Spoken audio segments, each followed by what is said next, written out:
Eh bien, rebonjour à toutes et à tous. Bonjour à ceux qui nous ont rejoints après cette pause de midi. J'espère que vous allez bien. Et on espère que cet après-midi va aller dans la continuité de la richesse des contenus qu'on a eu la chance d'entendre. Alors, on est toutes les deux, Colline et moi, co-responsables du Labo Nord de la Fondation d'Innovation pour la Démocratie. On est ravis d'être avec vous pour la suite des activités. Donc, moi, je suis Arlande Aroukoun, co-responsable en charge de tout ce qui est la vision autour de l'animation et de la mise en réseau des diasporas engagées avec l'Afrique et aussi des citoyens européens qui travaillent aussi avec le grand continent sur cette question de retisser le lien et d'animer l'agenda démocratique du grand continent. Labo Nord qui est basé sur 2 sites hébergés par le campus AFD à Marseille, mais aussi par Je m'engage pour l'Afrique à Paris, et puis avec cette ouverture à l'Europe, puisque le labo s'appelle Labo Nord Porte de l'Europe. On est aussi présent à Strasbourg, où je réside pour dialoguer avec les institutions européennes. On a eu la chance hier de vivre un temps d'Open Innovation Forum avec un public divers, intergénérationnel, et c'était notre volonté, qui est aussi celle des valeurs même de la Fondation, de l'intelligence collective, de pouvoir mettre des gens d'horizons divers autour d'une table pour réfléchir ensemble sur des sujets qui nous ont paru importants. Et en tant que jeune femme de la diaspora, ça me touche davantage, personnellement, dans mon histoire, si je reprends aussi ce qui a été dit tout à l'heure, par rapport à le langage, il parle depuis une réalité, il transpose des mondes depuis une réalité, ça me parle d'autant plus, en tant que diaspora vivant en France, de pouvoir se mettre autour de la table et d'aborder un certain nombre de sujets qui nous ont paru plus qu'importants. Alors, quels étaient ces chantiers ? On en a sélectionné 5, il y en aurait bien sûr beaucoup plus que cela, et on aurait pu en choisir d'autres, mais enfin, c'est ceux qui nous ont paru donner du sens au regard des différentes activités qu'on a pu mener, avec Je m'engage pour l'Afrique, avec The Oak Williams, avec d'autres acteurs comme l'Institut français, et en allant sur le terrain. On a pensé effectivement à travailler sur la question des entreprises citoyennes, et qu'est-ce que ça peut vouloir dire, une entreprise qui participe à élever des modes de démocratie et de participation citoyenne. Le sujet de la coopération entre les territoires, le rapport au vivant, ça a été dit aussi ce matin avec la question des sols et de comment on en prend soin pour prendre soin finalement de nous-mêmes. La question des industries culturelles et créatives qui nous emmènent à travailler sur des nouveaux modes d'imaginaire pour penser le monde de manière optimiste. Et puis effectivement la question de la mobilité des peuples. Différentes rencontres nous ont fait pointer du doigt en tout cas ces différents sujets, et puis je ne vais pas toutes les énumérer, mais il y a des grandes rencontres qu'on connaît tous, qui est le nouveau sommet Afrique-France, il y a les forums Our Future, pilotés par l'Institut français, les COP, etc. Et donc c'est à partir de ça et des recherches qu'on a pu faire sur le terrain qu'on a trouvé bon d'avancer sur ces 5 chantiers-là. Et donc, dans ces temps d'atelier, il a été question effectivement de faire réfléchir ce public intergénérationnel autour de comment, à partir de ces 5 sujets, pourrions-nous faire ressortir des recommandations, en tout cas des idées nouvelles pour retisser le lien et repenser cette démocratie substantive. Mais c'est la question de la méthodologie par laquelle cela a été fait qui pourra aussi être intéressante, et je vais laisser Colline nous en dire plus. Merci Arlande. Bonjour à tous, donc Colline Nelson, j'ai la joie de co-gérer le Labo Nord depuis Marseille avec Arlande. Moi je suis plutôt issue du monde de la facilitation et de l'intelligence collective, et donc je vais vous partager un peu les partis pris qu'on a choisi de suivre pour cette journée, cette demi-journée d'Open Innovation Forum, donc un format d'atelier collaboratif classique. Merci.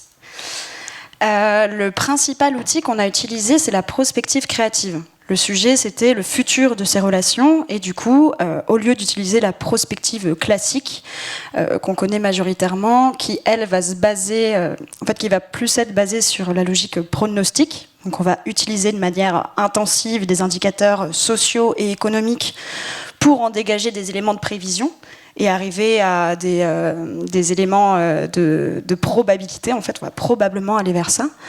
La prospective créative, elle va laisser plus de place aux imaginaires. Okay, on ne va pas seulement explorer le probable, on va se permettre d'explorer le champ des possibles. Donc c'est une démarche qui est beaucoup plus créative. Après tout, notre futur, notre histoire n'a pas été linéaire. Il y a eu de nombreux tournants, que ce soit des innovations, des personnages emblématiques, des mouvements citoyens, ou même malheureusement des drames qui ont changé le cours de notre histoire. Alors pourquoi pas explorer tout ce champ des possibles ? Ce qui est intéressant là-dedans, c'est que se permettre d'explorer ces imaginaires beaucoup plus larges nous fait arriver à des idées et des opportunités insoupçonnées. Et c'est ce qu'on a cherché. Le deuxième outil, c'est l'optimisme, à l'inverse du pessimisme. Voilà, il ne faut pas opposer optimisme et réalisme. En fait, le pessimisme, c'est un peu subir et se résigner au nom d'un présent toujours décevant. Et malheureusement, le pessimisme est plutôt paralysant. Au sein de la Fondation, on veut plutôt créer de l'action. Et c'est pour ça qu'on a besoin d'optimisme, qui est plutôt l'idée d'agir et avancer au nom d'un futur susceptible de changer. Et du coup, qui engendre un peu d'action et l'envie d'entreprendre. Donc on a exploré ces futurs possibles, mais par le prisme de l'optimisme, pour trouver des futurs positifs. Et le dernier outil, c'est l'incarnation d'un récit d'un futur quotidien. En fait, au lieu de vous partager un scénario d'un futur possible ou de vous partager un rapport de prospective que peut-être peu d'entre nous liraient, on a préféré l'incarner autour d'un audio fictif, d'un dialogue qui serait venu droit du futur pour nous raconter un peu cette positivité. Dans les grandes lignes, comment ça se passe, la prospective créative ? En 3 heures d'atelier, il y a eu un temps qui était plus de l'ordre de la compréhension du chantier. Donc, les participants étaient répartis en 5 équipes, chacune sur un chantier. Déjà, c'est quoi ce chantier ? Pourquoi c'est important de travailler là-dessus ? Deuxièmement, le futur est caché dans le présent. Et on va chercher ce qui s'appelle des signaux faibles. Donc, en fait, qu'est-ce qui se passe aujourd'hui dans la société qui laisse penser qu'il va se passer des choses nouvelles ? C'est vrai que c'est plus facile de voir le négatif. Il suffit de lire les infos, etc. On voit énormément de signaux qui nous donnent envie de faire preuve de pessimisme et de pas trop avancer. Mais caché là-dedans, il y a quand même énormément d'initiatives qui se passent. Énormément d'acteurs en fait, qui sont en train d'entreprendre, de créer des choses, des mouvements, plein de choses positives qui se passent. Et du coup, on a choisi ensuite de se concentrer sur ces signaux faibles positifs. Et si ceux-ci prenaient de l'ampleur, à quoi ressemblerait le futur ? Le troisième point, du coup, c'est dessiner un peu à quoi ressemblerait ce futur, qu'est-ce qui serait mis en place. Pour créer notre audio, on a, à partir de ce futur positif, essayé d'imaginer dans le quotidien comment ça s'incarne. Au lieu de dessiner seulement des nouvelles lois, etc., quelles sont les mentalités ? À quoi ressemble la société ? Quels sont les nouveaux métiers ? Qu'est-ce qu'on apprend à l'école ? Voilà. Est-ce qu'on peut palper un peu cette vie nouvelle ? Et tout ça a été incarné dans un audio. Donc, on n'a pas le temps de vous faire écouter les 5 audios. On va essayer de les mettre en valeur par la suite. Mais je vous propose d'en écouter un d'une équipe qui travaillait sur la mobilité. Et je crois que cet audio vient tout droit du futur, depuis la gare de Kinshasa. Et s'appelle « Un train à vitesse raisonnée », il me semble.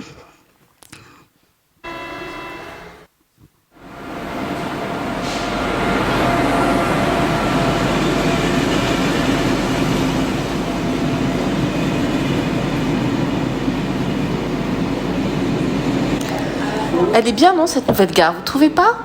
Je trouve qu'elle est géniale. J'en reviens pas d'avoir une gare aussi bien et puis avec de l'air ambiant, je trouve ça génial.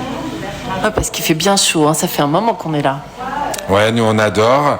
Bon, moi je suis un petit peu en transit parce que j'ai une ferme pédagogique. Et du coup, là, je suis allé voir un syndicat français d'agriculteurs. Ils n'arrêtent pas de réclamer des visites. Donc, pour venir dans la ferme, revoir comment on s'occupe du territoire, comment on en prend soin, etc. C'est vraiment dingue, hein. Donc là, on croule sous les visites. Les agriculteurs français qui veulent venir dans la ferme. Donc, il va falloir qu'on arrive à réguler toutes ces visites parce qu'il y en a tellement. Mais bon, en plus, certains veulent s'installer maintenant au pays, etc. C'est complètement dingue. Ah oui, vraiment, c'est incroyable. Moi, je vous dis, de toute façon, moi, je suis retraitée. Maintenant, je reste là tout l'hiver. Mais mes enfants, eux, il y en a une qui maintenant s'est installée au Maroc. Et voilà, elle fait sa vie là-bas. Elle apprend plein de choses. Elle fait du droit des multilocales, les nouvelles entreprises locales et aussi sur plusieurs territoires. Et mon fils, lui, il est resté en Europe, c'est le seul, mais voilà, il y est bien aussi finalement. Et vous allez où, madame? Alors moi, je vais tout simplement, je suis passionnée par le foot. Et là, je viens chaque fois qu'il y a les Coupes d'Afrique, et vous le savez sans doute, c'est la grande finale. Et moi, j'ai payé mon billet, ça fait des mois et je suis trop contente parce que je vais enfin voir alors ce match. Mais la finale, c'est à Luanda. Et vous le savez, le train, il va jusqu'à Luanda. Et donc, alors, je suis trop contente. Ça fait des mois que j'attendais de pouvoir venir, et ça s'est super bien passé. Enfin, les hôtels, c'est génial. Il y a un accueil incroyable. Et je pense que je vais continuer je vais rester un peu, en fait. Je pense que je vais peut-être rester quelques mois à Luanda. J'ai pris quelques bons contacts. Et voilà, je pense que je suis trop contente, en fait. Vous allez à Luanda? Moi aussi, je rejoins un groupe d'amis avec qui j'ai étudié au Sénégal. Je viens de Tanzanie et on est plusieurs à venir de différents pays. On a tous étudié à l'université du Sénégal et on se retrouve, on vient de 5 pays différents pour la finale de la CAN. Et vous descendez où? À Luanda. Ah bah super. On va peut-être se retrouver en fan zone ou je sais pas où, mais c'est vraiment chouette quoi. Je trouve que le continent africain, c'est le lieu où il faut venir. Je vais vous dire, même pour aller au-delà, parce que moi je reste dans le train, je continue jusqu'en France tout simplement. Je continue en train et je suis bien, j'amène mon petit casse-croûte et tout, ça se passe très bien. Tout ça à vitesse raisonnée. Absolument. Voilà.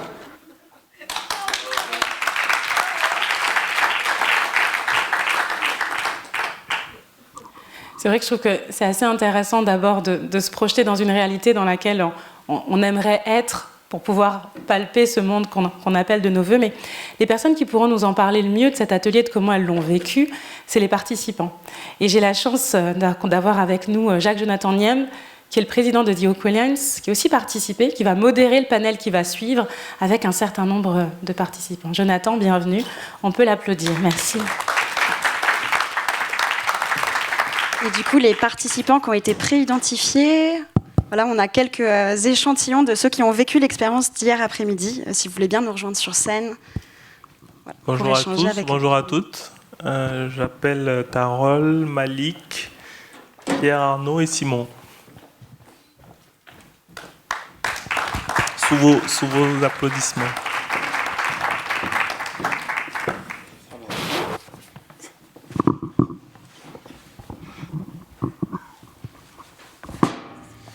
Alors effectivement, hier, on a passé une très belle journée, une belle après-midi. Imaginez ensemble ce futur en commun. Je pense que c'est la raison d'être du Labo Nord, mais aussi celle de la Fondation d'Innovation pour la Démocratie. Et donc, c'était une belle expérience et un bel exercice hier d'inventer ou de réinventer finalement ce futur ensemble. Peut-être déjà demander à Pierre Arnaud, finalement, je pense qu'au-delà de qu'est-ce qu'on réinvente, finalement, parfois le but est dans le chemin. Co-construire, c'est d'abord ça, j'allais dire, la dimension indispensable de cette démarche qui est menée au sein de la Fondation. Alors, qu'est-ce que ça a donné hier, l'Open Innovation Forum et la démarche de co-construction ? Bonjour à tous, un grand moment, un grand moment. Donc il y avait Nadine, il y avait Shamsia, il y avait Leïla, voilà, donc plus moi, plus Christelna qui nous aidait du campus à faciliter. Grand moment de co-construction. Moi j'ai beaucoup aimé le livrable à la fin de produire un audio. Je l'avais jamais fait, donc super méthodologie qui vise vraiment à essayer de se libérer dans l'imaginaire, ce qui n'est pas simple, surtout nous, notre sujet, circulation des peuples. Et d'emblée, on a été assaillis nous-mêmes en se remettant dans le bain des empêchements, les empêchements de l'Afrique vers l'Europe, les empêchements à l'intérieur même de l'Afrique, vu qu'en fait, dans plein de pays, c'est hyper compliqué d'aller d'un pays à un autre. Et puis au final aussi, des empêchements de l'Europe vers l'Afrique, parce que même si les Européens peuvent avoir des visas plus facilement ou circuler plus facilement, ils viennent pas pour autant tant que ça. Et il y a aussi des empêchements dans l'imaginaire qu'on s'est un peu redit, voilà, où Donc du coup, on a été un peu assaillis par tout ça. Et puis après, on a essayé de décoder des signaux faibles. Mais j'ai dit peut-être après. Non, c'est... Ah, je l'ai dit, d'accord. Donc après, dans les signaux faibles, c'est vrai qu'on s'est dit, oui, mais et les retraités voilà, qui aiment bien aller, parce qu'au final, c'est quand même moins cher. Il y a du soleil, ils vont en Afrique, ils vont au Maroc, ils vont au Sénégal, ils vont en Afrique de l'Est. Et puis on a évoqué aussi la CAN actuellement, et puis le buzz qu'a fait la CAN à Abidjan. Et on s'est dit, mais en fait, multiplier les championnats, multiplier l'événementiel, ça peut être culturel, ça peut être sportif, qui donne envie en fait de venir. Et effectivement, je crois que c'est Nadine qui disait, mais en fait, l'Afrique, bon, même si c'est un peu globalisant de dire l'Afrique, mais en tout cas, ce pays ou cette partie, en fait, c'est the place to be, parce qu'il s'y passe des choses. Donc, on s'est dit que c'était aussi des signaux envoyés. Et pourquoi pas même, on s'est même dit une World Cup à cheval sur 3 pays d'Afrique, comme une des prochaines World Cup va être à cheval sur, je crois que c'est Brésil, Maroc, je ne sais plus exactement les pays, j'ai un trou de mémoire, mais donc une World Cup sur plusieurs pays. Après, comme autre signaux faibles, on s'est dit aussi finalement le soin sur les territoires, les manières, enfin plusieurs personnes, je crois que c'était Shamsia, elle évoquait la taille humaine. La taille humaine, les cultures, et au sens propre, et figurer la manière de cultiver le territoire, la manière d'en prendre soin, comment aussi en faire une inspiration, y compris en Europe, y compris dans les pays africains. Donc venir voir, venir s'inspirer, venir apprendre, c'est aussi des motifs et des envies de mobilité. Est-ce que j'ai oublié encore d'autres choses? Bon, après, il y a tout le monde du business, aussi venir innover en Afrique. Voilà, enfin, on a un peu tiré le fil de tous ces signaux pour en créer un peu ce qu'on appelle la méthode des personas. Et donc, vous avez vu dans l'audio tous ces personnages qui se mélangent. Ah oui, on a dit aussi une grande filière étudiante, pas Erasmus, mais on avait appelé ça Afrique Plus, enfin voilà, un grand flux aussi d'étudiants européens venant en fait dans les universités africaines et beaucoup plus massivement et avec envie, désir, voilà, découverte. Merci beaucoup. Peut-être je vais demander aussi à Carole, je sais qu'on a eu beaucoup d'échanges, même avant l'Innovation Forum, sur l'importance de la pédagogie dans cette trajectoire d'engagement et de transformation. Alors l'exercice hier de co-construction, pertinent, pas pertinent, est-ce qu'on peut imaginer de réussir notre démarche si on multipliait des ateliers comme cela? Alors déjà, bonjour à tous.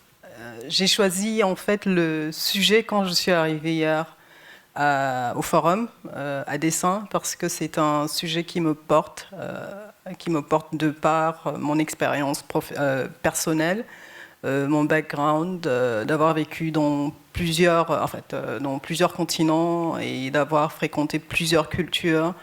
Et de retour au Cameroun, j'ai vu qu'il fallait repenser beaucoup de choses. Et hier, le sujet, le rapport au vivant, il était très intéressant parce que c'est un concept qui est lié aux valeurs, aux croyances et aux pratiques culturelles. Et la superbe équipe qu'on a eue hier était aussi diversifiée que le concept en fait. C'était très, très émouvant pour moi aussi. Surtout parce qu'il y avait toujours ce rapport avec quel lien on a avec nous de nos différents backgrounds, avec l'Europe. Les différentes perspectives étaient très intéressantes et on a pu vraiment croiser les regards de façon collaborative et intergénérationnelle.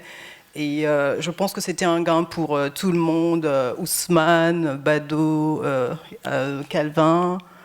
Et moi-même avec Arlande, Colline et Marion qui ont pu animer cela parce qu'on avait quand même un sujet qui pouvait susciter beaucoup d'émotions, surtout quand on a évoqué la colonisation. Et la colonisation avait différentes perspectives parce qu'on avait différents pays qui étaient réunis sur la table. Et il s'agissait justement, après avoir croisé les regards, de se dire, voilà, quand on met l'émotion de côté, est-ce qu'on peut néanmoins revêtir une casquette d'optimisme? On a réussi à le faire hier. Et c'est très intéressant de pouvoir, dans ce contexte, improviser ce qui était nouveau aussi pour nous. Improviser donc cet audio avec le sujet qu'on avait choisi, justement qui reflétait ces différentes expériences qu'on a pu vivre, ou alors ces différentes approches qu'on a de la relation dominante telle qu'elle est perçue du point de vue de ceux qui sont dominés. Donc je parle de la perspective des Africains aujourd'hui qui se demandent comment est-ce qu'on peut repenser cette relation aujourd'hui pour retrouver les valeurs, pour retrouver nos pratiques en fait ancestrales qui ont été peut-être diluées ou pour certains qui ne l'ont même jamais eu, qui ont été perdues. Aujourd'hui, dans un souci de préservation de notre identité culturelle qui peut nous permettre de bâtir une nouvelle société, d'où la casquette optimiste. Il y a du potentiel, notamment au vu donc des différentes migrations qui ont eu lieu, mais ces migrations ont eu un aspect positif et un aspect négatif. Okay. Aujourd'hui, donc, le thème du vivant, Madame Bonny l'a souligné tout à l'heure, j'ai dû sourire. Effectivement, est-ce qu'on est vivant ? On est vivant si nos terres sont souillées, parce que justement, c'est la terre qui nous nourrit. Il faut toujours en fait aborder cette perspective circulaire et écologique, même dans notre relation. Justement, Carole, j'avais envie de poser une question. Pour aller justement sur la question du rapport au vivant, on sait que cette question du rapport au vivant est au centre des travaux de la Fondation de l'innovation pour la démocratie, mais aussi ça a été un choix du Labo Nord de l'inscrire parmi les chantiers pour nourrir, pour réinventer la relation Afrique-Europe. Comment, de quelle manière ou en quoi tu penses que finalement cette question du rapport au vivant est un défi commun pour l'Afrique et l'Europe et qui justifie qu'ensemble nous menions une réflexion autour de la question? Alors déjà dans la perspective de dire aujourd'hui qu'il faut promouvoir la diversité, mais la diversité déjà la biodiversité, il faut préserver la biodiversité, il faut promouvoir notre identité culturelle qui passe justement aussi par notre environnement. Quelle est la relation que j'ai avec mon environnement aussi, mais est-ce que je connais dans quel environnement je me trouve? L'environnement a lieu avec effectivement ces aspects que nous avons vus, les pratiques culturelles, les considérations aussi que nous avons de la nature. Comment je traite la nature aujourd'hui a un impact sur ce que je peux, sur les attentes que je peux avoir, à mon avis. Non, bien évidemment. C'est vrai aussi, j'ai envie de demander maintenant à Simon la question aussi du narratif commun, parce que pour réinventer ensemble un futur en commun, il faut rêver, il faut se projeter, il faut pouvoir imaginer ça et ensemble. Et donc, je sais qu'il y a toute une réflexion qui a été menée par votre groupe de travail sur le rôle des industries créatives et culturelles dans la réinvention, la refondation de cette relation entre l'Afrique et l'Europe. Peut-être tu peux nous en dire quelque chose? Tout à fait, bonsoir à tous. J'étais ravi de faire partie de ce chantier sur les industries créatives et culturelles avec en compagnie de Jean-Eudes et Jean-Marc, Camille aussi, notre facilitatrice, pour ne pas oublier certains. C'était des moments forts où il y avait une diversité de profils. Moi-même qui suis aussi un acteur de l'écosystème entrepreneurial, j'accompagne aujourd'hui des industries à aller sur le continent africain. C'était une expérience qui m'avait permis aussi de décoder en quoi aujourd'hui l'Afrique, malgré sa diversité, aujourd'hui en termes de code culturel, mais aussi la potentialité en termes de patrimoine que détient chaque continent, chaque origine au niveau des différentes régions, mais aussi le rapport qu'on a à l'autre. Par rapport à l'Europe, aujourd'hui, il y a pas mal de structures en termes de ponts qui font le pont entre l'Afrique et l'Europe et qui essaient de renouer les liens. Et c'est très important.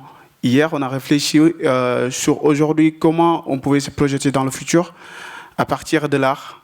Et nous avons eu à créer un scénario qui était très intéressant où on avait des politiques publiques qui intégraient dans leur vision politique des États. C'est en mettant en priorité les industries culturelles et créatives et en montrant aujourd'hui en quoi les industries culturelles et créatives pouvaient être un levier de croissance pour ces États, ces différents États, mais aussi un lien de rapprochement entre l'Europe et l'Afrique. Pour avancer sur ces cas, je donne aujourd'hui l'avantage que j'ai en tant qu'entrepreneur. Depuis hier, je suis en train même de réfléchir sur certains aspects qu'on a eu à évoquer parce qu'ils étaient entourés d'experts. Comme Jean-Eudes, qui est professeur dans ce domaine des industries culturelles et créatives.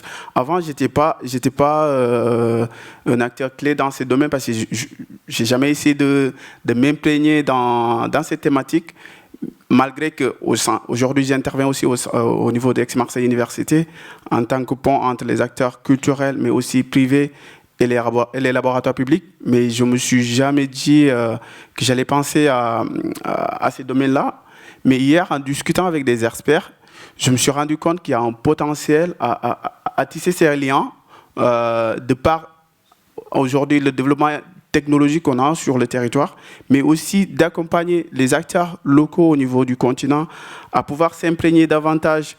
Je donnerai sur l'open innovation ou bien la science ouverte, d'impliquer aujourd'hui les recherches que les chercheurs faisaient aujourd'hui sur ces terrains, leur terrain de recherche scientifique, de pouvoir communier avec ces populations autochtones, de pouvoir faire un retour d'expérience par rapport à ce qu'ils ont vraiment apporté ou produit en termes de produits scientifiques.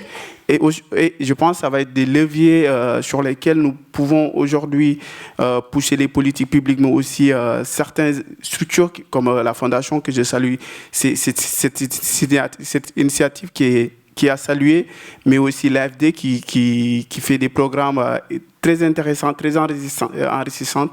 Et je pense que ce ne sera pas le début d'une belle expérience, mais une continuité à renouer et à partager avec l'ensemble des acteurs concernés ou parties prenantes. Merci Simon. Je voudrais demander un peu aussi à Pierre Arnaud, avant de demander à Malik.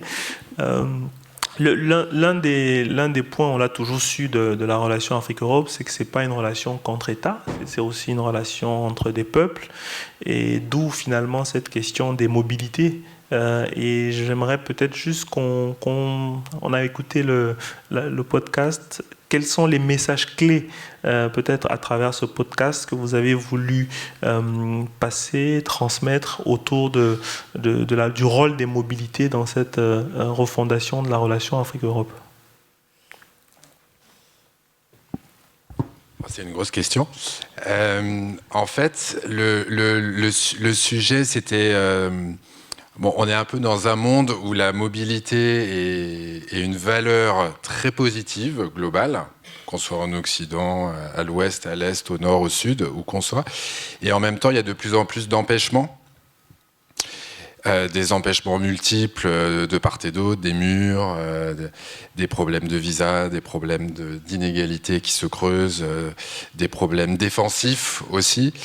Voilà, et c'est vrai qu'aussi le recul de la démocratie planétaire qu'on observe accompagne aussi, enfin, où est la cause ou la conséquence, sans doute la conséquence. Et du coup, sur les mobilités, il y a aussi à la fois un élargissement des possibles et puis au final, des mobilités sous contrainte. Donc voilà, on a essayé de dire en fait que le sujet, c'est pas que Afrique-Europe. Déjà, l'Afrique, elle peut être attirée ailleurs que d'aller en Europe uniquement, parce qu'on se redisait avec Nadine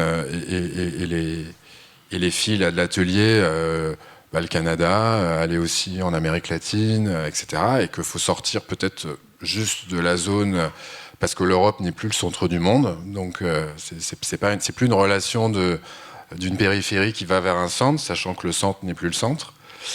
Voilà, donc on a essayé de dire ça, et on a essayé aussi de comprendre aussi pourquoi, comment aussi on peut restimuler les mobilités Europe vers l'Afrique, parce qu'en fait c'est aussi un des clés, et aussi comment débloquer un peu l'imaginaire. Et donc là c'est vrai que la question de l'imaginaire, dans les deux sens d'ailleurs, que ce soit l'Afrique vers l'Europe, où il y a sans doute une part de l'imaginaire qui a sa part fausse, déformée, sur ce qu'on peut imaginer de l'Europe, et inversement, en Europe, ce qu'on imagine de l'Afrique, là encore, c'est un peu débile d'ailleurs de dire l'Afrique, parce que c'est les Afriques, c'est plein d'Afriques, et du coup aussi un imaginaire qui est souvent, il n'y a pas beaucoup d'images, les gens en Europe n'ont pas toujours beaucoup d'images, les gens ne connaissent pas, les filières même touristiques, enfin, on regarde même les routards, le petit routard en France qui est très connu, il y a très peu de guides du routard sur des pays africains. Donc il y a un peu tout ça qui était derrière, et d'essayer de comprendre aussi qu'est-ce qui pourrait, dans un futur qu'on aurait envie, parce que l'idée c'était de se projeter dans un futur possible, c'est de travailler sur les moteurs du désir de venir en Afrique. Et aussi à l'intérieur des pays d'Afrique, parce qu'en fait, je crois que c'était Nadine qui disait ça, en fait, il y a plus de mobilité entre pays africains et d'ailleurs dans des périmètres proches avec les pays voisins, que de l'Afrique vers l'Europe. Donc en fait, la question aussi, elle est de la mobilité sur le continent africain, et aussi de la décloisonner, parce qu'il y a aussi ces problèmes d'empêchement de mobilité sur le continent africain. Merci Pierre-Arnaud. Malik, je voudrais te demander sur ces sujets justement d'imaginaire. Il y a, j'allais dire, un acteur clé dont on parle souvent autour de cette relation Afrique-Europe, ce sont les diasporas. Aujourd'hui, dans l'imaginaire ou dans les imaginaires aujourd'hui sur le continent ou en Europe, qu'est-ce qu'il en est des diasporas? Où se situent vraiment ces diasporas? Elles sont entre les deux? Elles sont d'un côté? Elles sont de l'autre?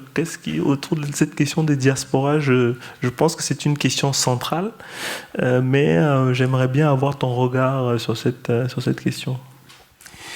Alors, merci beaucoup. Avant de répondre à la question, je souhaiterais déjà associer à ce que je dis déjà Jacques Jonas Agniem, qui était dans notre groupe, donc les entreprises citoyennes. Il y avait Anaïs, il y avait Antoinette, il y avait Richard, et la personne qui nous guidait, c'était Lucie. Voilà. Pour répondre à la question, alors, les diasporas sont, de mon point de vue, vraiment au cœur de la problématique de la relation entre la France, l'Europe et l'Afrique. Parce que les diasporas, quand on les replace dans le contexte historique de la relation entre la France et l'Afrique, on constate que deux choses. La première chose, c'est que la France et l'Afrique partagent une histoire. Alors évidemment, c'est presque une banalité, la police n'aurait pas mieux dit. Une histoire douloureuse d'un côté, une histoire un peu plus heureuse de l'autre côté. Mais si on ne va pas plus loin dans le temps et qu'on s'arrête à la période qui nous concerne directement, c'est-à-dire la période qui a suivi la Deuxième Guerre mondiale, on ne se rend pas compte, mais aujourd'hui, la France, elle est héritière de la France libre, n'est-ce pas? Elle est héritière de la France libre, or, la France libre est née en Afrique. La France libre est née en Afrique, parce que quand le général de Gaulle est parti à Londres, la France libre n'avait pas de territoire. Un État ne peut pas exister sans territoire. Ça, c'est un premier point. Le deuxième point, c'est que tous les actes, je dirais presque fondateurs, ont eu lieu en Afrique. Le premier territoire, c'est le Tchad. Ensuite, il y a l'Afrique équatoriale française. Ensuite, il y a l'ordre des Compagnons de la Libération, etc., etc. Si je vous raconte tout ça, c'est pour vous montrer qu'il y a une histoire commune. Que quand on parle de diaspora, de quelle diaspora parle-t-on? Les Africains qui sont ici? Les Africains qui sont là-bas? Oui, mais les Africains qui sont là-bas, pendant la colonisation, le système administratif avait fait qu'il y avait des Africains sur le sol africain qui étaient des citoyens français. Ceux qui étaient nés à Dakar, Rufisque, Saint-Louis et Gorée. Ces personnes-là, aujourd'hui, si elles vivent en France, ce sont des gens de la diaspora ou ce sont des Français? Ce sont des Africains? Voilà. Donc on est déjà pris, je dirais, dans un faisceau de questions qu'on doit se poser autour de la question de la diaspora. Le deuxième point, c'est que la diaspora africaine, puisque quand on parle de diaspora, la vérité, c'est qu'on pense à la diaspora africaine ici, en Europe. La diaspora africaine ici, en Europe, est constituée souvent de nationaux européens et quelquefois de binationaux. Donc, on est dans une situation très particulière qui fait que cette diaspora qui garde un lien avec l'Afrique, est-ce qu'elle est vraiment considérée comme véritablement africaine, même sur place? Même si sur le plan politique, on constate que les gouvernements ont procédé à des aménagements, on va dire, avec la création de ministères des Affaires étrangères et des nationaux de l'extérieur. Il y a des pays qui assument très fortement cette réalité, mais il y a des pays qui ne l'assument pas du tout. Donc tout ça pour vous dire que la diaspora est vraiment a d'abord un problème autour de la diaspora, il y a une question déjà de définition et ensuite de positionnement. Qui s'occupe s'il y a des politiques tournées vers les diasporas, qui s'en occupe? Les ministères des Affaires étrangères, les ministères de l'Intérieur, les ministères des Finances et des Économies, etc. D'un côté comme de l'autre. Tout ça nous montre que la question est complexe et qu'on a besoin de réfléchir ensemble si on veut avancer ensemble. Parce que là est notre défi. Si on veut avancer ensemble, de réfléchir ensemble à qu'est-ce qu'on va faire pour intégrer le passé, pour construire l'avenir. Nous avons commencé cette journée avec un documentaire sur Édouard Glissant. Qu'est-ce qu'il a dit? Il a dit que pour pouvoir construire ensemble, il faut qu'il y ait des faisceaux convergents sur le passé. Donc ça veut dire qu'on a besoin de faire cet effort de, comment dirais-je, de réarmement historique, de réarmement historique autour de la diaspora, autour des populations qui viennent d'Afrique, mais aussi autour des réalités et comment on va les gérer. Merci beaucoup Malik.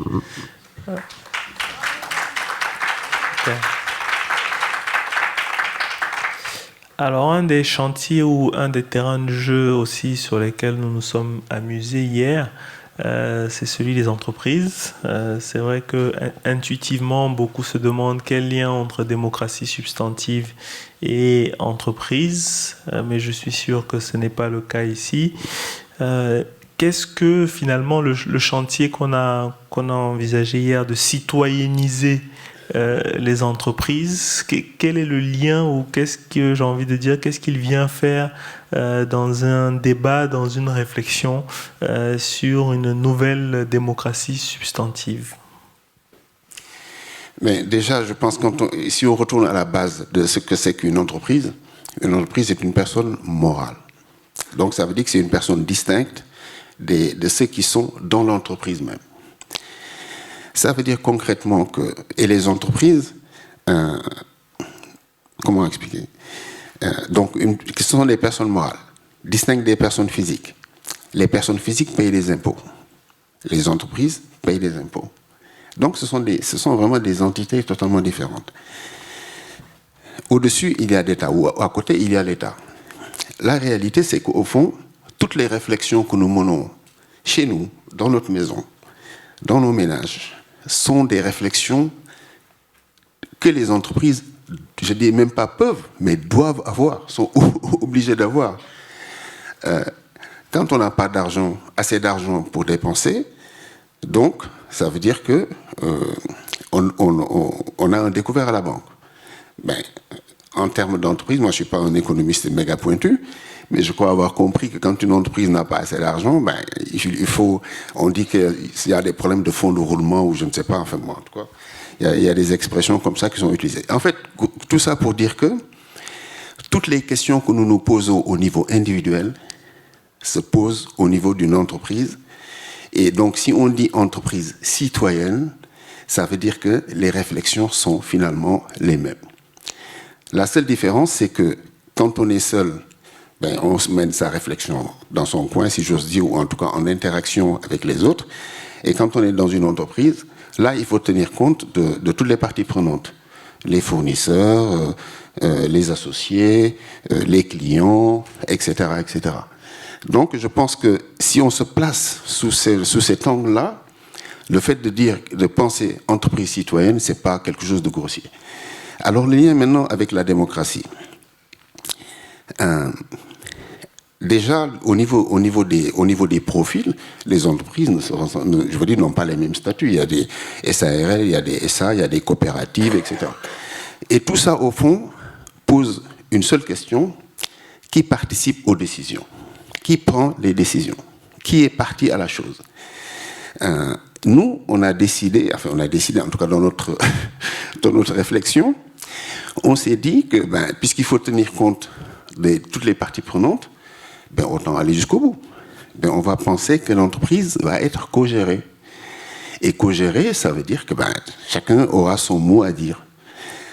Les clients, etc. Et donc, le scénario que nous avons proposé à la fin est un scénario où il y a un prix qui est remis à une entreprise. Et donc, c'est une personne qui a un enfant qui explique les raisons pour lesquelles, finalement, elle aime bien acheter les produits de cette entreprise pour pouvoir... parce que cette entreprise remplit un certain nombre de critères qui sont des critères de durabilité, de soutenabilité, etc. Donc, de respect de certaines valeurs éthiques, etc. Bref, un impact, c'est-à-dire une entreprise qui tient compte au niveau de son impact, qui y fait attention, mais qui y fait attention avec une responsabilité très forte.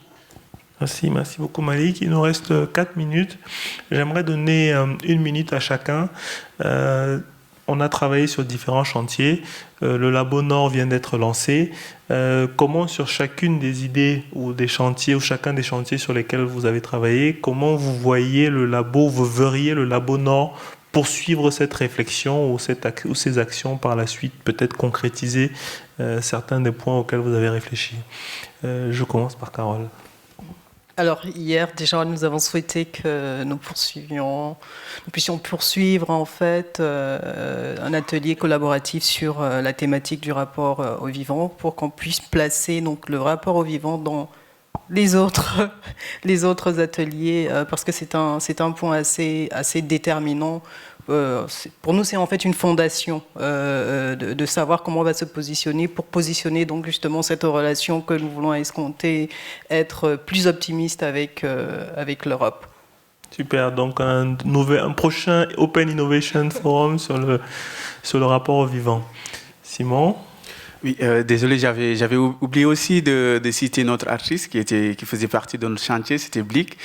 Et nous aussi, on avait senti cette mouvance de continuer cette réflexion parce que lui déjà, il est porteur de voix et il avait senti cet engagement de pouvoir porter aujourd'hui cette problématique au niveau des États, mais aussi des décideurs politiques. Et je pense qu'il s'est déjà engagé dans cette optique et nous a donné beaucoup de réflexions avec lesquelles je pense qu'il est déjà en contact avec Je m'engage pour l'Afrique. Et je pense que c'est une continuité qui va être établie au fil de l'eau. Voilà. D'accord. Donc deuxième proposition, un porte-voix sur les questions des ICC en Afrique et en Europe. Alors il est peut-être déjà désigné, si je comprends bien, c'est Blick Bassi. Pierre Arnaud. Moi je me disais, pardon. Je me disais aussi sur ce labo-là, si la question elle porte sur ce labo. Oui, tout à fait. Je me disais aussi les pays de l'Afrique du Nord, comment au final ne pas les oublier dans toute l'architecture de la fondation, sachant qu'en plus les pays traversent quand même un peu la dépression post-printemps arabe. Mais du coup, comment quand même agir avec en Tunisie, malgré tout ce qui s'y passe, l'Égypte de Sisi, le Liban on ne sait pas trop où ça va au niveau politique. Je me dis peut-être que le labo a un rôle à jouer aussi autour de ce pourtour méditerranéen. Merci. À noter que je crois le Labo Ouest, c'est le Labo Ouest et Méditerranée qui couvre, il me semble, un certain nombre de pays du Maghreb. Ah, d'accord, Voilà. Mais il y a certainement une collaboration à avoir entre le Labo Nord et le Labo Ouest et Méditerranée pour davantage impliquer peut-être les acteurs méditerranéens autour des questions qui sont évoquées. Malik, pour terminer. Oui, je pense que dans la logique d'une coopération, disons, on va dire d'un partenariat, voilà, d'un partenariat entre des entreprises françaises, européennes et des entreprises du Sud, donc entreprises citoyennes, je crois que c'est important de prendre conscience de la complémentarité et donc peut-être de faire travailler autant le Labo Nord que le Labo d'Afrique centrale, les labos qui sont sur le continent, justement sur les complémentarités. Comment on peut faire pour mettre en place des partenariats citoyens, voilà, des partenariats citoyens au niveau des entreprises, de manière à ce que les structures du Nord et les structures du Sud puissent travailler ensemble et être compétitifs sur le plan international. Parce que l'enjeu aujourd'hui, de mon point de vue, c'est que nous avons les États-Unis, la Chine, etc. Mais nous avons l'avantage d'être dans un espace qui a une histoire commune, une histoire économique qui existe déjà, mais qu'une histoire aussi à construire. Et pour la construire, je pense qu'il faut travailler sur les informations et créer, voir les faisceaux convergents qui peuvent permettre un partenariat citoyen. Merci beaucoup Malik. Donc si je résume, deuxième Open Innovation Forum sur le rapport au vivant, un porte-voix sur les questions d'ICC en Afrique, en Europe, une réflexion commune entre les acteurs de la Méditerranée autour des questions de mobilité et une réflexion sur les partenariats citoyens entre les entreprises en Afrique et en Europe. Voilà, je crois qu'il y a de la matière. Ceux qui veulent nous rejoindre dans la réflexion, n'hésitez pas. En tout cas, merci beaucoup à Carole, merci à Simon, merci à Malik, merci à Pierre-Arnaud, merci à tous et à toutes ceux et celles qui ont participé à l'Open Innovation Forum hier. Le Labo Nord est désormais lancé. Vous savez vers qui vous tournez pour poursuivre la réflexion et l'action. Merci beaucoup. Merci.